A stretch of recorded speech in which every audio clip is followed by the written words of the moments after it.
Oke, kita bahas soal perhatikan tahapan metode ilmiah berikut. Tahapan metode ilmiah ada cara cepatnya untuk mengingati masalah, mas, dahi, eksim. Kita lihat dulu di sini mana masalah. Merumuskan masalah, menemukan masalah berarti 41 ini udah pasti di depan antara A dengan B berarti ya. 27 udah masuk. Karena 5 menyusun kerangka teori nggak masuk. Jadi data berarti 3 mengolah data sama 5 yang terakhir itu membuat laporan, menarik kesimpulan berarti 7 terakhir membuat laporan 6. Nah, berarti yang paling mendekat ini. Karena urutan metode ilmiah itu adalah merumuskan masalah, mengumpulkan data, eksperimen, eksim kesimpulan. Kalau udah kesimpulan laporan. Soal selanjutnya, kelapa gading, kelapa hijau, dan kelapa kopior ternyata berbeda. Keanekaragamannya termasuk keanekaragaman. Keanekaragaman itu ada 3 ekosistem, yang dimana ekosistem contohnya bioma hutan, gurun, hutan hujan tropis, padang pantai, sabana, stepa, dan jenis atau spesies sama. Berarti antara B dan C itu tidak masuk. Kelapa gading, hijau, dan kopior itu termasuk keanekaragaman tingkat gen. Kalau gen itu dia sama spesiesnya atau jenisnya, namun beda gennya atau beda warnanya. Karena gading, hijau, dan kopior ini dilihat dari warna kulitnya. Karena makanya dia termasuk keanekaragaman tipe gen.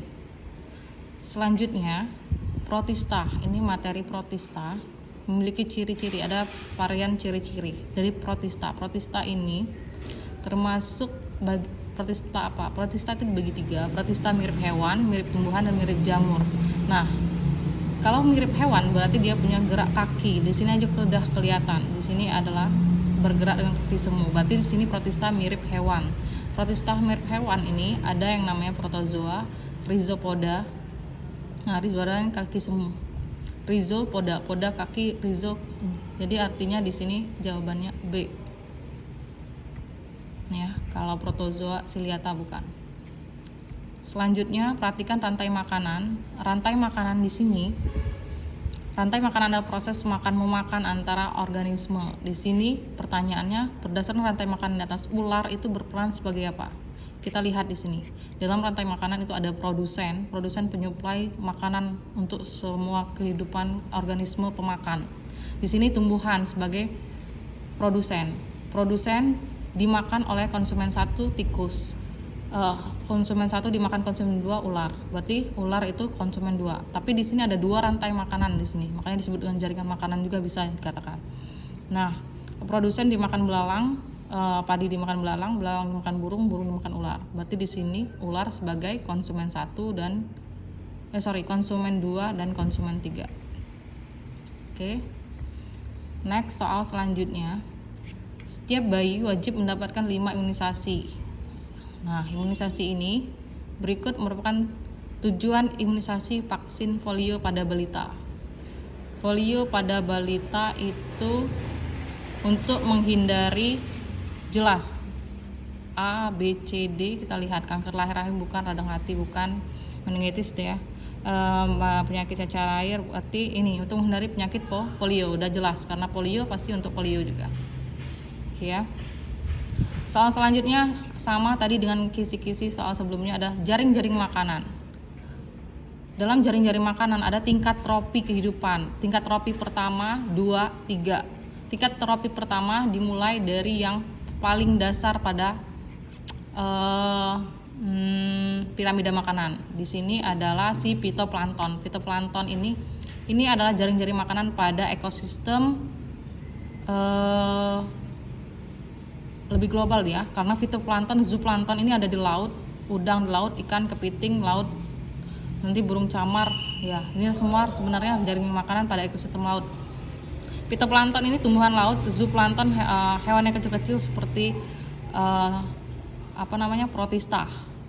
Fitoplankton ini tingkat tropi 1, zooplankton tingkat tropi 2. Berarti di sini ditanya tingkat tropi 2. Tropi 2 itu si zooplankton dan remis. Seperti jawabannya A.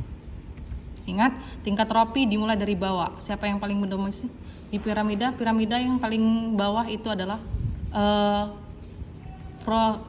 tumbuhan atau fitoplankton kalau dalam ekosistem laut. Oke, next soal nomor 7. Perhatikan gambar di bawah ini. Ada gambar kelompok tumbuhan gimnospermae. Tumbuhan gimnospermae dari kata sperme itu biji, gimnos itu terbuka. Berarti biji terbuka. Itu kata kuncinya kalau biji terbuka. Pak Haji Damar girang melihat Pak Haji, berarti Pakis Haji Damar, pohon damar, Gingvinus melihat melinjo, Ginkgo biloba. Jawabannya ini. Itu cara cepatnya ya. Selanjutnya pertanyaan, dalam pendingin AC terdapat senyawa yang menjadi polutan di udara. Senyawa apa itu? Jika senyawa tersebut dilepas maka akan terjadi apa? Freon, berarti ya, AC dalam lemari AC. Berarti apa jawabannya? Hujan asam, efek rumah kaca, pemanasan global, rusaknya lapisan ozon. Karena CFC itu bisa merusak lapisan ozon.